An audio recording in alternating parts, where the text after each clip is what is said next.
Our first speaker in this section is Jenny Sams.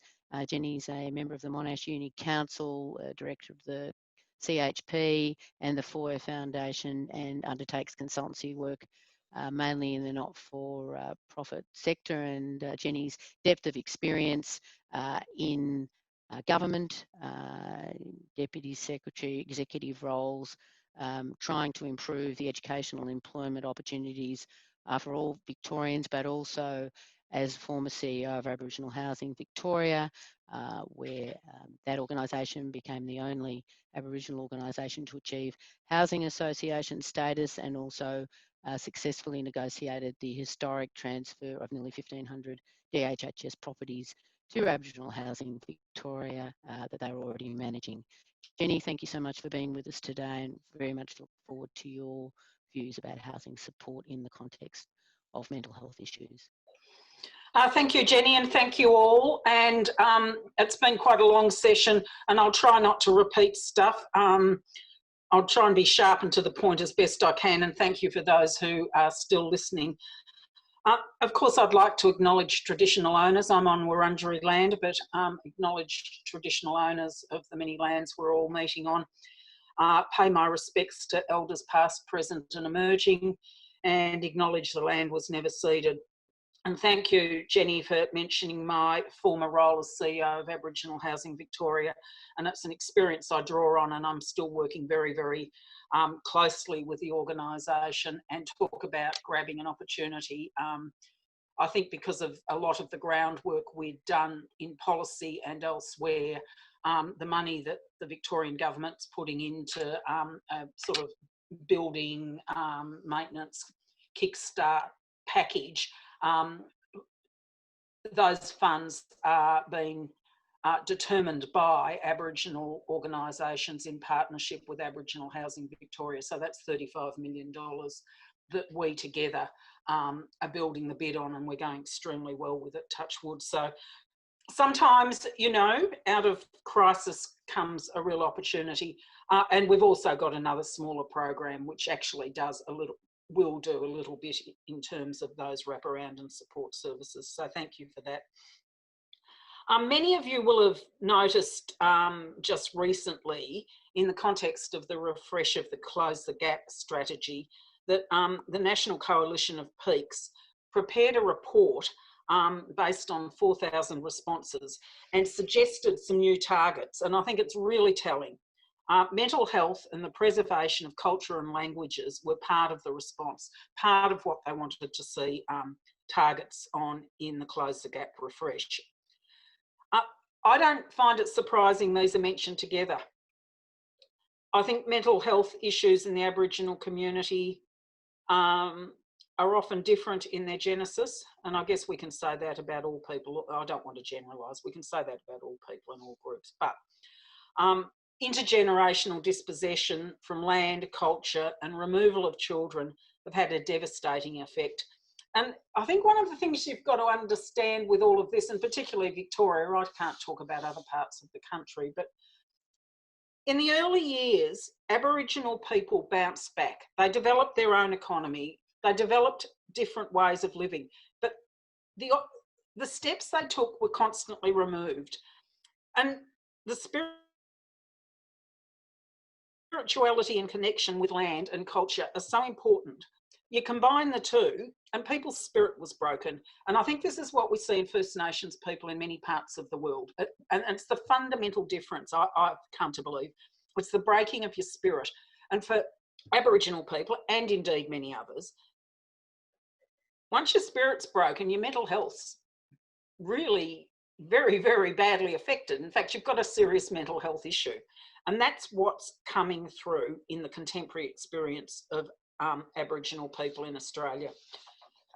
In Victoria, we've recently developed and launched an Aboriginal housing and homelessness framework, 18 months work based extensively on community consultation, community feedback. But for us, the important thing was that housing and homelessness are seen as one system, one integrated set of interventions, supports and proactive responses.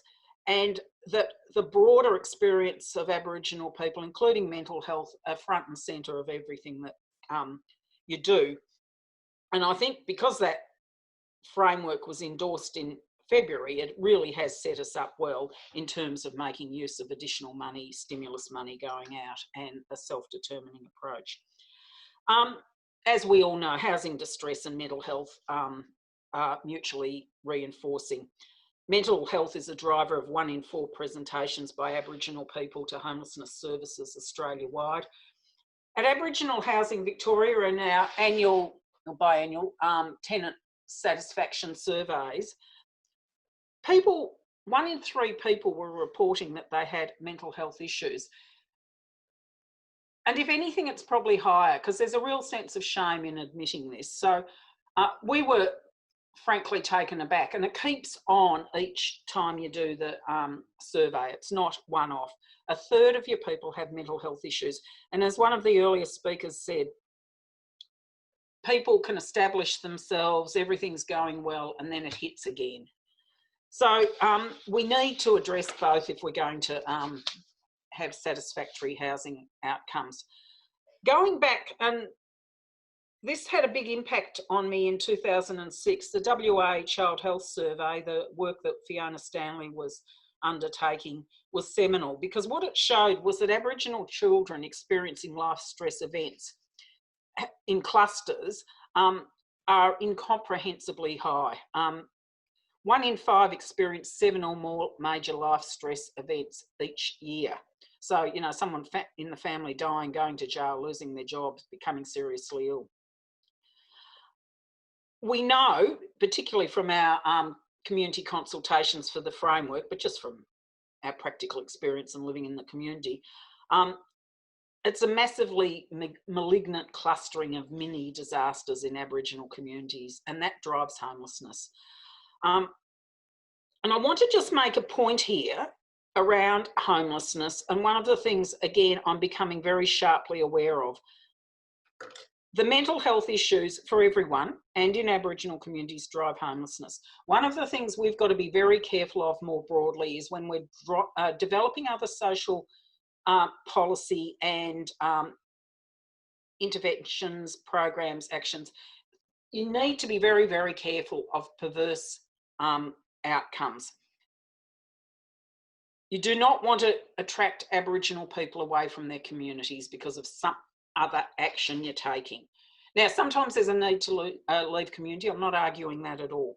But you've got to be careful in terms of what's happening, because when people are away from community, they are away from the community and social structures. They're away from any influence of their elders. They form new mobs, and those mobs have got to be respected, and the friendship and support are very important. And you can't break those mobs up because, you know, you happen to find a house for someone who's homeless 20k away, for instance. But you really, when you dislocate people, it becomes very, very complex when the community and cultural strength is removed. There will be other strengths in those sort of transitory mobs. I'm not denying that, but it's a very, very big issue to watch for. One of the things that's very distinctive in terms of Aboriginal mental health and homelessness issues is, again, the level of homelessness in Aboriginal communities. And despite being around all of this for so long, when we dug down into the data, we learnt that Aboriginal homelessness in Victoria is the highest rate in the country. That's measured on people presenting to homelessness services. If you translated it into the rate for the general community, you'd be talking about 1 million Victorians needing homelessness assistance. And that's based on first-time presentation. So it really is a very, very bad situation. Why is it worse in Victoria?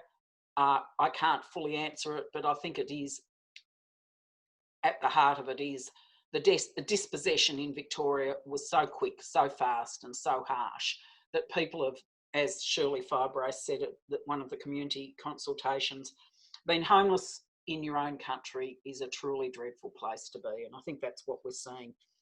So I'd also add to it, and I'm going to finish pretty quickly because I know it's been a long session.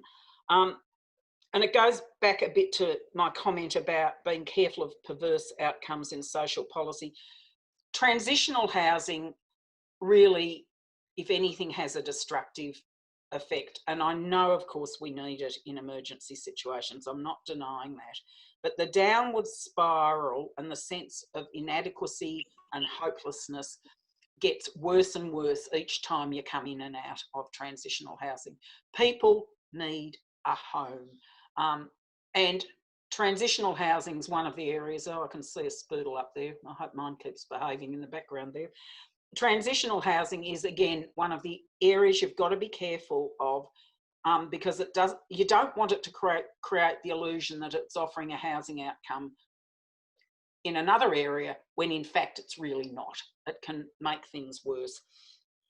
So people do need housing. They need support in that housing.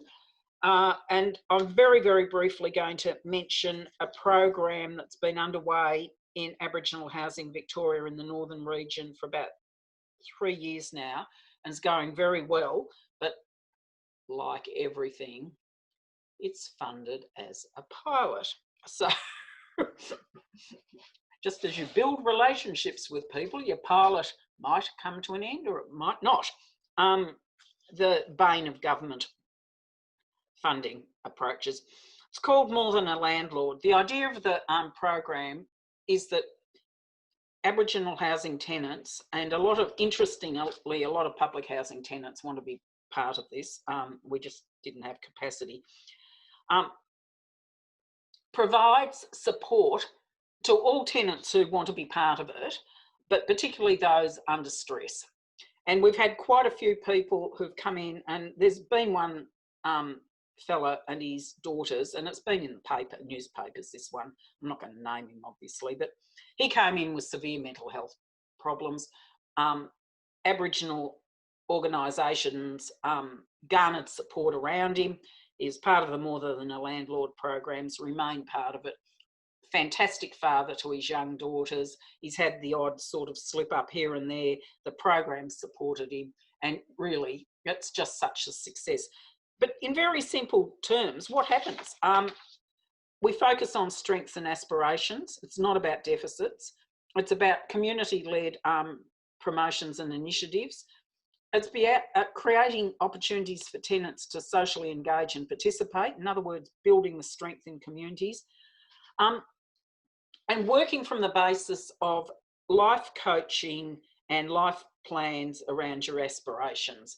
So some people are moving into work, and I'm not saying that's the goal with everything, but that's what some people are doing. When people can be good parents, their housing's stable, their housing's clean and healthy, you know, and safe, that to us is a major success. The lead tenant might not go back to work, but their kids might be going to school, and that's exactly what we want. So it's a very simple and obvious model when you think about it, but it's like all of those things. Why doesn't it happen more often? And why can't we get ongoing funding? Because, of course, people build a reliance and dependency and friendship with their so-called life coach, and you really can't have them disappear tomorrow. So that's all I'm going to say, because I think everything else has been covered by other speakers who were fantastic, and we'll be doing some follow-up. So thank you very much. Thank you, Jenny, and thanks for being with us today, being on the CHP board, and for sharing your expertise in relation to Aboriginal housing and homelessness, and I think underlining the foundational issue that we have with the impact of colonisation and dispossession and the breaking of the spirit of the Aboriginal people, as well as the importance of community avoiding perverse outcomes and the limited value of transitional responses